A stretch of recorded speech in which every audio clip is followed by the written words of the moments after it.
ओम शांति। नवरात्रे start हो चुके हैं।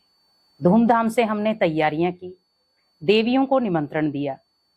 लेकिन नव दुर्गा को जब हम आह्वान करते हैं तो हर दिन एक देवी का नया स्वरूप हमारे सामने आता है। ब्रह्मचारिणी का कहें, शैलपुत्री का कहें या कत्यायनी का कहें, अलग अलग देवियां 9 स्वरूपों के साथ हम उनका गायन और पूजन करते हैं, उनकी आरती करते हैं, भजन गाते हैं। लेकिन हमें ये ध्यान रखना है कि नवरात्रे के दिनों में कौन सी चीजें करनी चाहिए और कौन सी नहीं, क्योंकि बहुत सारे लोग कई बार गलत तरीके से भी विधियां कर लेते हैं और उनको कहीं ना कहीं दोष हो जाता है। तो हमें पहले हर चीज को समझना है। समझने के बाद अगर हम उस चीज को करते हैं तो हमारे जो भी हम कर्म कर रहे हैं उसका फल भी हमें मिलता है। क्योंकि हम कर्म तो बहुत अच्छा कर रहे हैं, देवियों का गायन पूजन कर रहे हैं, उनको याद कर रहे हैं, उनका सिमरन कर रहे हैं, लेकिन कहीं ना कहीं अगर कुछ गलतियां कर जाते हैं तो वो कई बार हमारे ऊपर ही भारी पड़ जाती हैं। तो क्यों ना हम उन गलतियों को वहीं खत्म कर दें। तो कौन सी चीजें आपको करनी है, पहले मैं उसके ऊपर बात करूंगी। नवरात्रे के दिनों में आप ध्यान रखें कि आप जब भी अपने घर में पूजा पाठ करते हैं, देवियों की आराधना करते हैं, कोशिश यही करें कि अपने हाथों से उनके लिए भोग बनाएं और उन्हें स्वीकार कराएं। बाहर की कोई भी वस्तु उन्हें स्वीकार ना कराएं। आप कच्ची चीजें लाएं और बड़े प्यार से उनके लिए वो भोग जो भी आप मीठे में बनाना चाहते हैं, व्रत के अकॉर्डिंग बनाना चाहते हैं, तो वो आप अपने हाथों से बनाएं ताकि आप देवियों को स्वीकार करा सकें।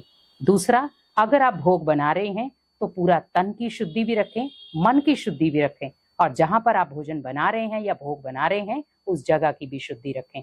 क्योंकि जब हम अपने घर में देवियों के लिए भोग बनाएंगे तो हमारे घर की जो भोगनाएं हैं वो खत्म हो जाती हैं। कहते भी है ना, भोग भोगनाओं को खत्म करता है। तो अगर आप ये सोचो कि कोई ना कोई हमारे घर में बार बार बीमारियां चलती रहती हैं, कुछ ना कुछ होता रहता है, तो आप बड़े प्यार से शुद्ध मन के साथ देवियों के लिए आप 9 दिन भोग अपने हाथों से बनाएं और उन्हें स्वीकार कराएं। भोग में आप जो चाहें वो बना सकते हैं। अब आपको क्या चीजें नहीं करनी है। बहुत सारे लोग प्याज लहसुन खाते हैं, तामसिक चीजें खाते हैं, तो ये आप बिल्कुल अवॉइड कर दें। ओनली मैं 9 दिन नहीं कहूंगी, पर आप कोशिश करें कि मैं जितना उन चीजों से दूर रह सकूं उतना अच्छा है। जब हम देवी देवताओं को ये चीजें स्वीकार नहीं कराते तो क्या हमें वो स्वीकार करनी चाहिए। लेकिन कई बार हम जीव के टेस्ट के कारण कई बार इन चीजों को नजरअंदाज कर जाते हैं। आपका दिल है, आपका मन मानता है तो आप करें, नहीं है तो कोई जरूरी नहीं है। लेकिन 9 दिन आप विशेष ध्यान रखें कि मुझे अपने घर में प्याज लहसुन या तामसिक कोई भी वस्तु अगर कोई ला भी रहा है तो आप उसे मना कर दें, ताकि आपके जो घर की शुद्धिकरण है वो प्रॉपर हो सके। क्योंकि जब घर में तामसिक चीजें आएंगी तो आपके घर में नकारात्मकता भी आएगी। आपके घर में जो भी आपने रिद्धि सिद्धि की है या जो भी आप देवियों से मांग रहे हैं वो कभी भी पूरा नहीं होगा। तो ध्यान रखें, बहुत सारी चीजें, बहुत सारी ऐसी गलतियां हम कर जाते हैं जिनको हम कई बार नजरअंदाज कर जाते हैं, पर इन गलतियों को आप नजरअंदाज ना करें। आप ध्यान रखें कि देवियों ने ओनली क्या किया है, असुरों का नाश किया है, आसुरी वृत्तियों का नाश किया है। तो हमें भी अपने अंदर की जो आसुरी वृत्तियां हैं, आसुरी वासनाएं हैं, उन्हें नाश करना है। क्योंकि देवियों का पूजन हम क्यों करते हैं, क्योंकि वो प्योर हैं, शुद्ध हैं, शिव से निकली हुई शक्तियां हैं। तो हम भगवान के भी शिव के बच्चे हैं, हमारे अंदर भी वो शक्तियां तभी आएंगी जब हम विधि पूर्वक हर चीज करेंगे। क्योंकि कहते भी है ना, जितना आप विधि से कोई भी कार्य करते हैं तो उस कार्य में सिद्धि भी उतनी अच्छी मिलती है। तो अगर आप देवियों का पूजन या गायन पूजन या जो भी आप घर में कार्य कर रहे हैं उसको विधि पूर्वक करेंगे तो उसकी सिद्धि आपको जरूर मिलेगी।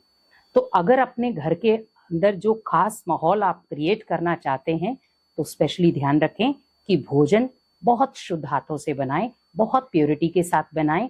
और आप जब भोजन बना रहे हैं, देवियों के लिए भोग बना रहे हैं, उस समय बस उतना ध्यान रखें कि मुझे बड़े प्यार से उनकी याद में भोजन बनाना है ताकि वो भोग बन सके। और जरूरी नहीं है कि आप मिठाई ही बनाएं, आप घर में अगर भोजन भी बना रहे हैं उसमें कोशिश ये करें प्याज लहसुन ना इस्तेमाल हो, तो उस भोजन का भी आप भोग बड़े प्यार से देवियों को लगा सकते हैं। अगर आप वो भी नहीं कर सकते तो आप दूध का, फल का या ड्राई फ्रूट का भी भोग बड़े प्यार से देवियों को स्वीकार करें और कोशिश करें मुझे अपने हाथों से बना करके वो लगाना है। क्योंकि फ्रूट है, ड्राई फ्रूट है, वो तो अपने हाथों से नहीं होगा। लेकिन आप कोशिश करें, अगर मैं भोजन बना रहा हूं तो मुझे शुद्धता के साथ अपने हाथों से बनाकर उनको स्वीकार कराना है, ताकि देवियां आपको शक्ति भी दें और आपके घर की जो भोगनाएं हैं वो भी नष्ट हो जाएं। ओम शांति।